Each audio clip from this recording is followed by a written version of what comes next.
Lakukan yang benar, bukan lakukan yang populer. Karena yang populer, yang ngepop, belum tentu benar. Bagaimana cara mengujinya? Mari kita periksa. Pelan-pelan periksanya. Apa sih populer itu? Populer itu dalam Kamus Bahasa Indonesia itu ternyata populer itu adjektif, itu kata sifat.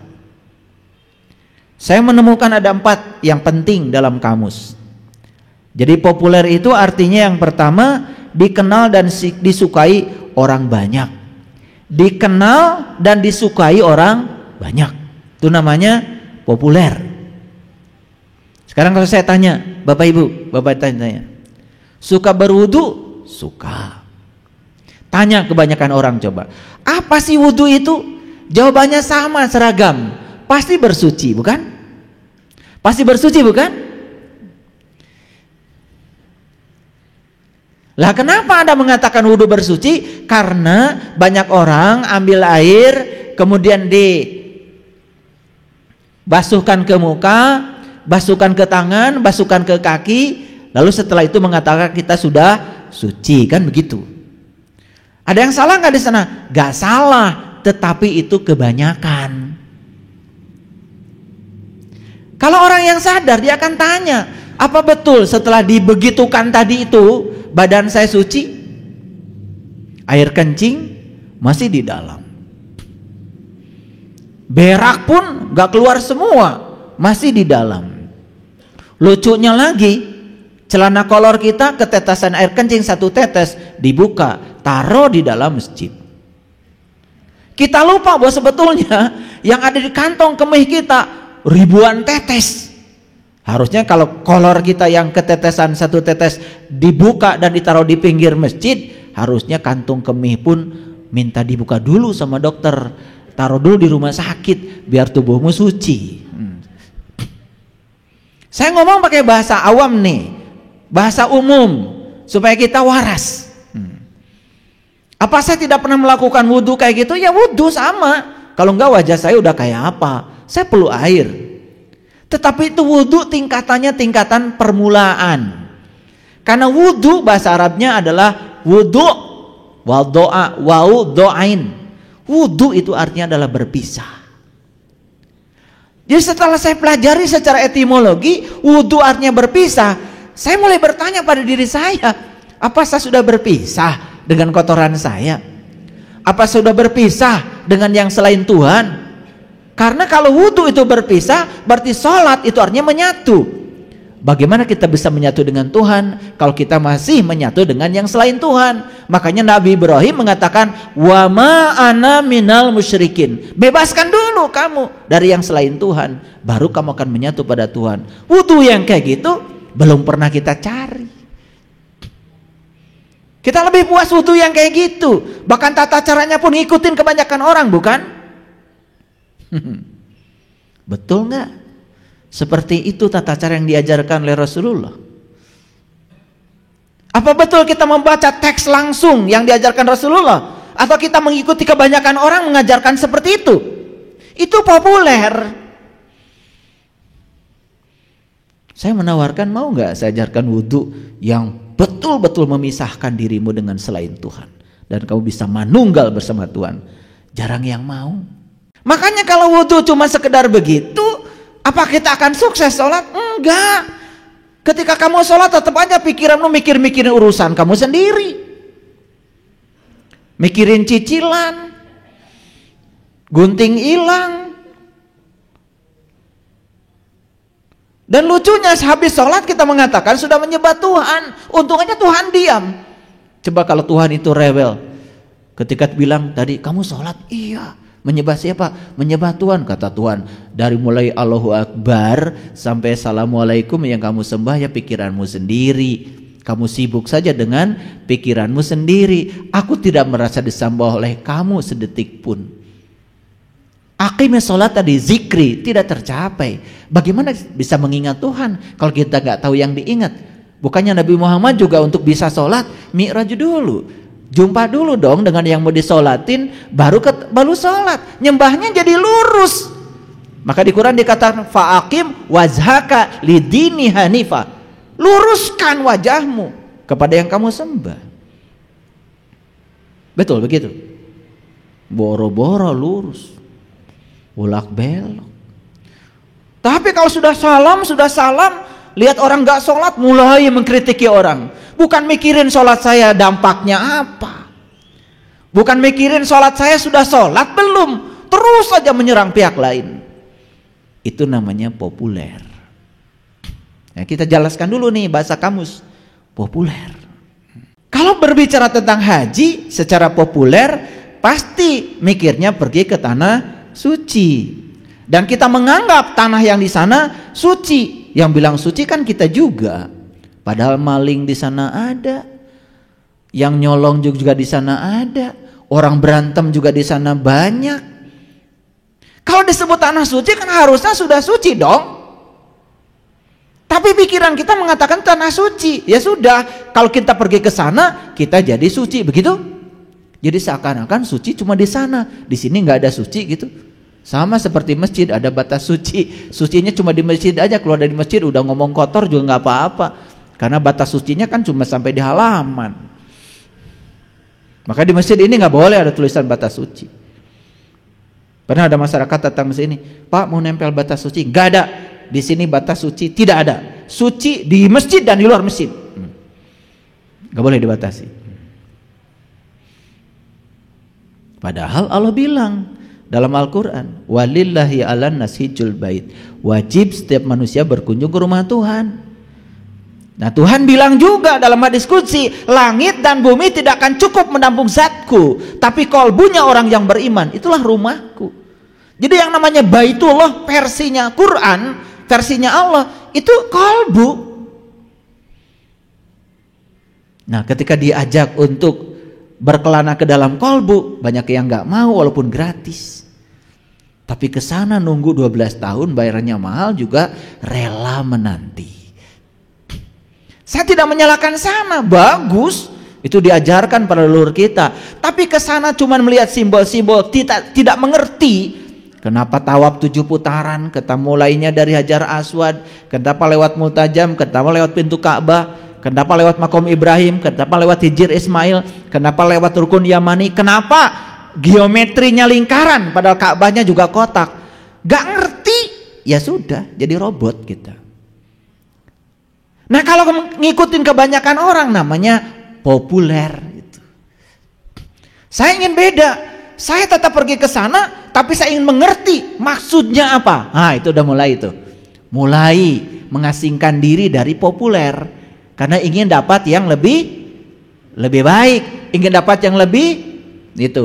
Ngerti maksud saya? Saya tidak menyalahkan itu bagus. Wudu yang biasa bagus. Kalau kalian nggak kena air juga wajahnya serem. Tapi apa cukup sampai di situ, mau populer terus? Itu maksud saya. Nah, makanya saya mau kasih tahu, jangan terus populer. Banyak sebetulnya yang lain. Nabi Muhammad mengatakan as-sholatu mi'rajul mu'minin. Dalam gerakan sholat yang syar'i itu ada tata cara mi'raj sebetulnya. Tapi pernah gak bertanya, di gerakan yang mana tata cara mi'raj ya?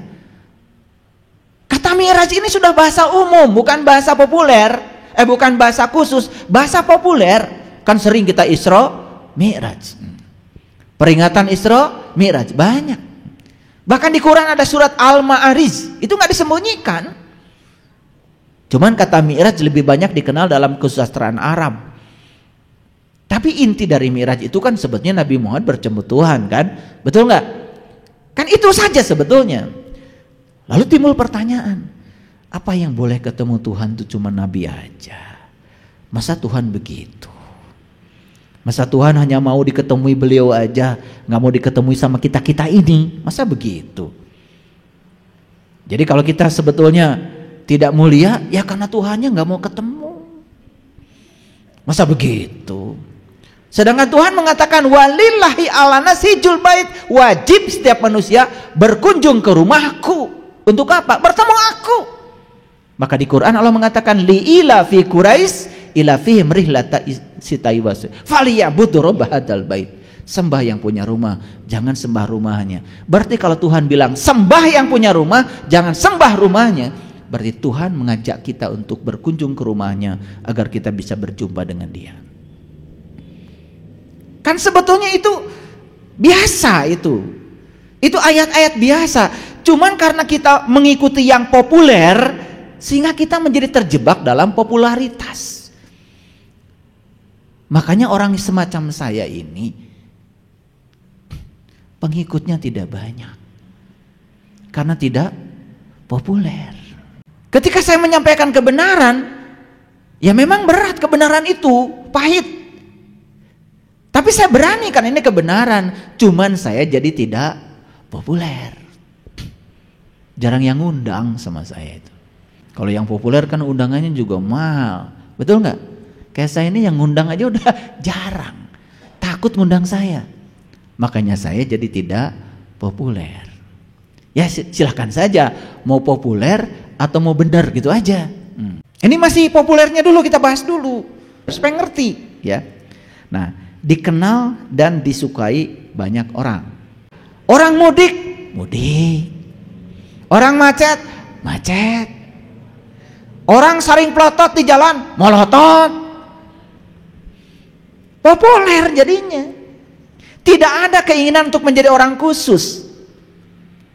Kalau ingin khusus berarti saumnya harus khusus dong. Ramadannya juga harus khusus. Benar-benar tuh yang namanya setan itu dibelenggu Ramadan. Bisa, bisa. Ada ilmunya. Kalau mau. Tapi kalau nggak mau ya sudah. Katanya Ramadan setan diikat, dibelenggu. Tukang tipu tambah banyak. Yang ngurangi timbangan di pasar tambah banyak. Yang korupsi tambah banyak. Yang marah-marahan di jalan tambah banyak. Mikir dong. Mana tuh setan dibelenggu? Cuman ceramah aja di masjid, setan dibelenggu, setan dibelenggu. Nggak ngerti. Karena kita mau yang populer, nggak mau yang khusus. Pernah lihat setan? Setan tuh kan udah seulang-ulang. Setan tuh yang suka berbisik. Ya kan? Iya. Mau ngasih sama orang, awalnya sih udah niat mau ngasih. Begitu mengeluarkan ada yang berbisik. Enak aja. Cari duit tuh zaman gini susah. Orangnya kan jag-jag, masa dikasih? Cari pembenaran untuk tidak berbuat. Yang berbisik tuh namanya setan. Ketemu sekarang setan? Ketemu sekarang? Ya itu yang berbisik. Pakai jilbab, pakai kacamata juga. Lah itu. Pakai bedak lagi, pakai lipstick juga, pakai peci juga. Pakai batik malah tuh. Ketemu kan sekarang? Nah itu. Cuman kita belajar setan tuh seakan-akan suatu entitas di luar diri kita. Padahal setan itu diri kita. Jadi definisi setan menurut leluhur kita nyata. Nyata. Ya. Bukan ilusi, nyata. Jadi yang pertama, diketahui dan disukai orang banyak. Itu populer. Yang kedua, disukai dan dikagumi orang banyak. Populer tuh namanya. Ya. Yang ketiga, sesuai dengan kebutuhan. Tuhannya saya cetak gede. Sesuai dengan kebutuhan masyarakat pada umumnya. Tahu Tuhan? Tuhan belum tentu Allah. Saya kalau ngetik itu jangan bilang saya salah ketik, hati-hati. Ini lihat, sesuai dengan kebutuhan masyarakat pada umumnya. Tahu Tuhan? Tuhan itu apa saja yang kamu pertuhankan, itu Tuhan. Uang bisa menjadi Tuhan, pasangan hidup bisa menjadi Tuhan, jabatan bisa menjadi Tuhan, terserah kamu dipertuhankan apa tidak. Allah juga bisa menjadi Tuhan kalau dipertuhankan. Tapi kan kebanyakan yang dipertuhankan yang selainnya Allah. Betul nggak? Nah makanya sesuai dengan kebutuhan orang banyak. Karena orang banyak itu kan menuhankannya apa saja yang mau dipertuhankan. Ada gak orang menuhankan duit? Ya udah, itu populer. Paham? Kan sekarang ini kalau melihat orang, wah bahagia ya, rumahnya mentereng, mobilnya keren, betul nggak? Kasurnya king coil, betul? Tasnya LV, Hermes, macam-macam. Minyak wanginya juga dari Eropa. Kan kita sebut orang itu bahagia, betul? Itu populer. Padahal begitu kita selidik ke dalamnya belum tentu. Baru senang. Kalau senang itu mendapat. Kalau bahagia belum tentu. Senang dan bahagia itu beda. Kalau senang itu mendapat, kalau bahagia itu justru melepas. Justru orang bahagia itu bukan mendapat, melepaskan sesuatu. Itu bahagia. Ada orang lain butuh bantuan, kemudian kita tolong. Nah, dia bahagia, kita yang menolong bahagia. Itu namanya bahagia itu begitu, melepas, bukan mendapat. Makanya saya tanya kemarin peserta piknik ya, rekreasi di Jogja. Tadi kamu sudah makan? Sudah. Gimana makannya? Enak apa nikmat?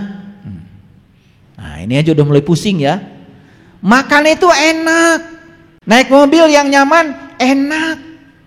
Naik pesawat enak. Pakai baju yang mahal enak. Awas, bukan nikmat. Karena nikmat itu hanya diberikan pada 4 golongan. 1 para nabi, yang kedua para sidikin, yang ketiga para syuhada, yang keempat para solihin. Nikmat gak ada kaitannya dengan baju bagus. Nikmat gak kaitannya dengan makan enak, gak ada. Dengan makanan yang mewah, gak ada. Makanya di Quran tidak ada orang yang dapat nikmat orang kaya. Yang dapat nikmat cuma 4, para nabi, para sidikin, para syuhada, para solihin. Di luar itu tidak dapat nikmat. Makanya kita suka GR juga. Kenapa? Bikin rumah baru, syukuran. Judulnya Tasyakur bin Nikmat. Ayat yang dibacanya la in syakartum la azidannakum wa la in kafartum inna azabi lasadid. Eta we bisana.